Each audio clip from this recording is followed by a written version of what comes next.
নমস্কার। চিকেন করব। চিকেনের জন্য আলু কেটে নিয়েছি, আলু একটু বেশি নিয়েছি, আমরা একটু আলু ভালোবাসি চিকেনের।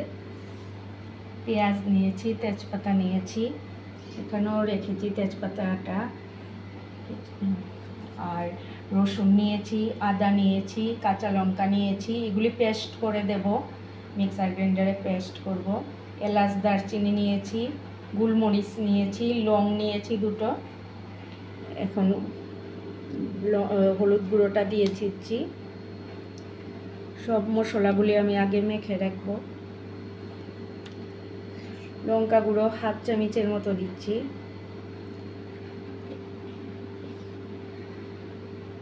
ধনে গুঁড়ো দিলাম 1 চামচের মতো,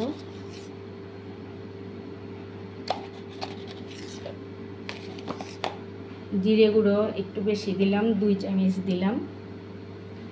এখন করছি।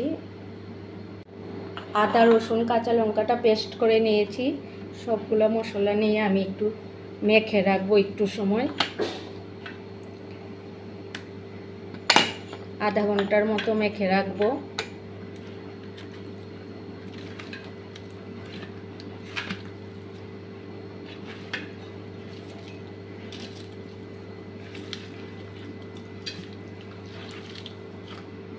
ভালো করে একটু ডলে ডলে মেখে রাখবো।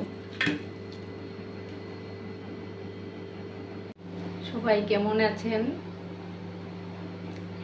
আমি আছি মোটামুটি। আলুটা ভাজতে বসিয়ে দিচ্ছি। এখন তেলটা গরম হয়ে গেছে, আলুটা ভেজে নিচ্ছি।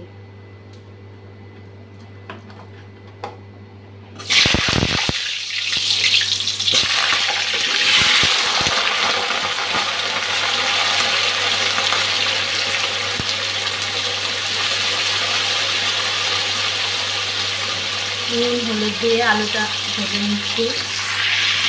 আলুটা ভেজে তুলে নিয়েছি, অল্প চিনি নিয়েছি, চিনিটা দিয়ে দেব। এমন সময় দিলে চিনিটা কারিটার কালার ভালো আসে। এখন দিয়ে দিচ্ছি।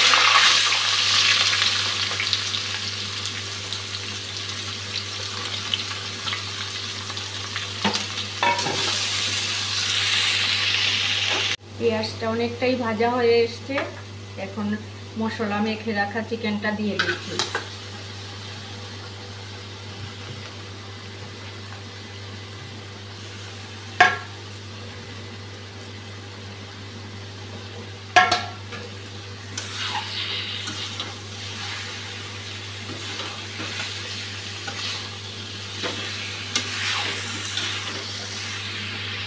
চিকেনটা খুব ভালোভাবে কষিয়ে নিয়েছি মশলাটার সঙ্গে, একদম ভাজা ভাজা হয়ে গেছে। এখন আলু ভাজাগুলি দিয়ে দিচ্ছি। গরম মশলাটাও দিয়ে দিচ্ছি।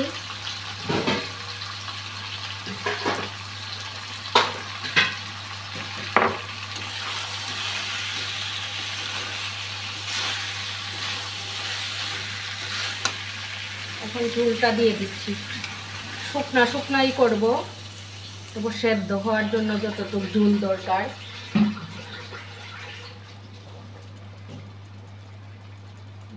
নুনটা দিয়ে দিচ্ছি।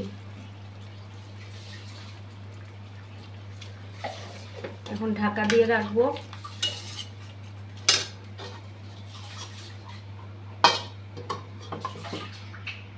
নামিয়ে নিয়েছি চিকেন কষা।